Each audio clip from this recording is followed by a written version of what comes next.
घोषित कर अवरी इंटरनेशनल चोर। बाबा मोदी के घोषित कर अवरी इंटरनेशनल चोर। पढ़ाई लिखाई छोड़ के युवा बैठल है गोर। खाना पीना छोड़ के युवा बैठल है गोर। ए बाबा मोदी के घोषित कर अवरी इंटरनेशनल चोर। बाबा मोदी के घोषित कर अवरी इंटरनेशनल चोर। बाबा मोदी के घोषित कर इंटरनेशनल चोर।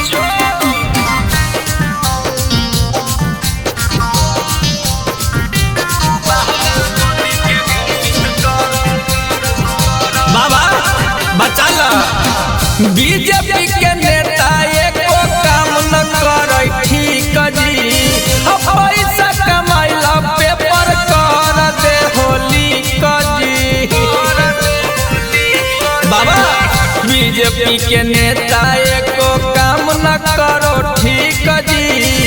पैसा कमाइला पेपर कर दे होली कजी।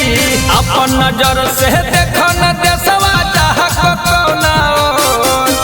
अपन नजर से देखो न भारत चाहक कौना। ए बाबा मोदी के घोषित कर अवरी इंटरनेशनल चोर। बाबा मोदी के घोषित कर अवरी इंटरनेशनल चोर।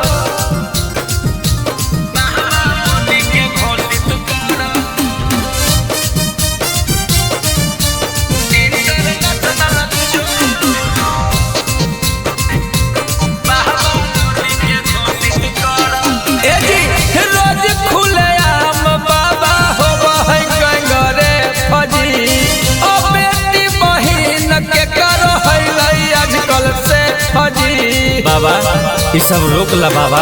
ए जी रोज खुले आम बाबा हो है गंगरे फजी। बेटी बहिन के करो है नहीं आजकल से फजी।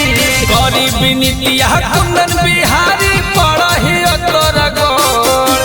गरीब नीतिया नेता अकेला पढ़ी तोरा गोर।